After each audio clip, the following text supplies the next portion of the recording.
Salut tout le monde. Nouvelle vidéo de compréhension orale. Écoute l'audio et réponds aux questions. Une seule écoute uniquement. Si tu veux écouter plusieurs fois, tu peux revenir sur la vidéo. À la fin, tu auras la traduction de l'audio avec la correction. Tu es prêt? C'est parti. Voici les questions. Tu as 1 minute pour lire les questions. Après le bip sonore, l'enregistrement commencera.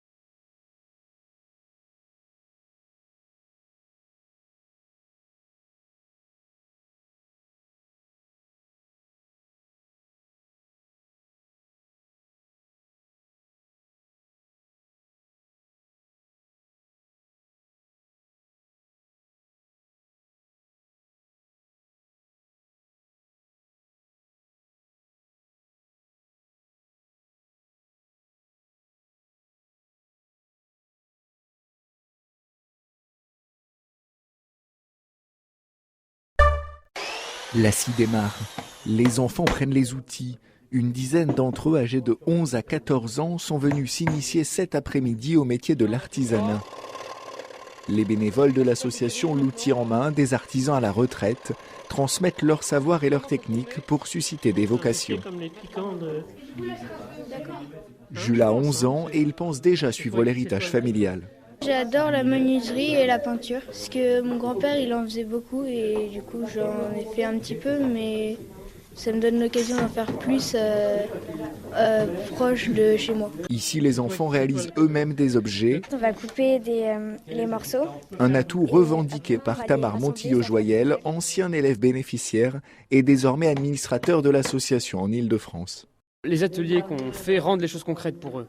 Voilà, ils sont vraiment dans de la concrétisation de projets et ils se rendent compte qu'ils sont capables de produire les choses, voilà, et qu'ils peuvent être indépendants dessus. Je suis un peu agacé de voir que dans les systèmes d'enseignement classiques, on n'encourage pas assez l'élève à prendre conscience de ce dont il est capable de faire, même en théorie, pas qu'en pratique. Et cette méthode est efficace. Tamar est diplômé de l'école Boulle, meilleur apprenti de France, et un de ses anciens camarades de l'outil en main est devenu récemment meilleur ouvrier de France. Des parcours inspirants et des jeunes intéressés. C'était plutôt marrant.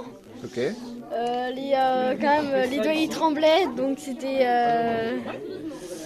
quand même un peu dur, mais c'était marrant. Et j'aimerais bien refaire. Un relais accompli alors que la plupart des artisans âgés de plus de 60 ans vont devoir passer la main. Une préoccupation bien réelle pour Francis Bussière, président de la Chambre des métiers Paris-Île-de-France. La transmission d'entreprise, évidemment la transmission des métiers est fondamentale dans notre ADN de chambre de métier de l'artisanat.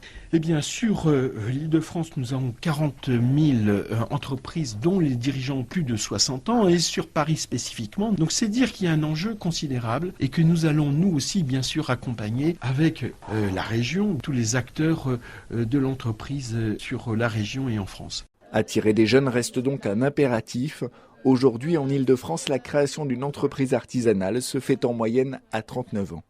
Revenez sur la vidéo si vous voulez écouter encore une fois. Sinon, on va passer à la correction. Voici le dialogue avec les réponses. La scie démarre.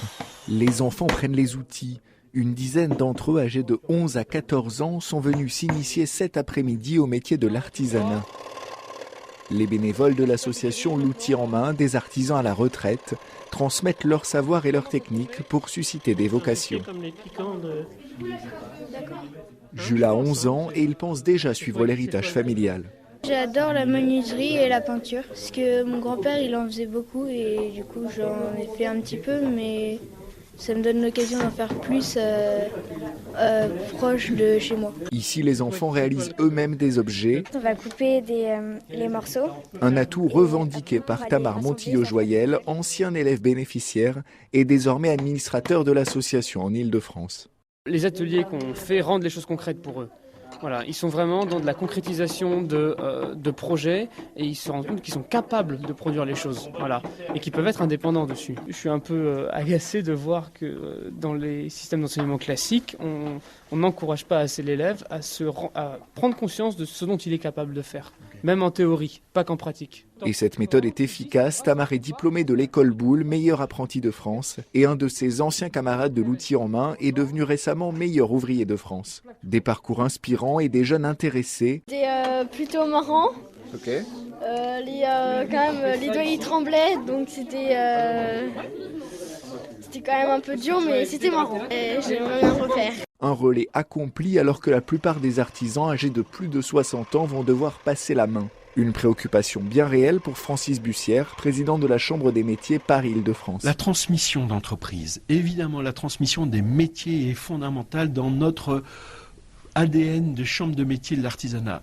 Eh bien, sur l'Île-de-France, nous avons 40 000 entreprises dont les dirigeants ont plus de 60 ans et sur Paris spécifiquement. Donc, c'est dire qu'il y a un enjeu considérable et que nous allons, nous aussi, bien sûr, accompagner avec la région, tous les acteurs de l'entreprise sur la région et en France. Attirer des jeunes reste donc un impératif.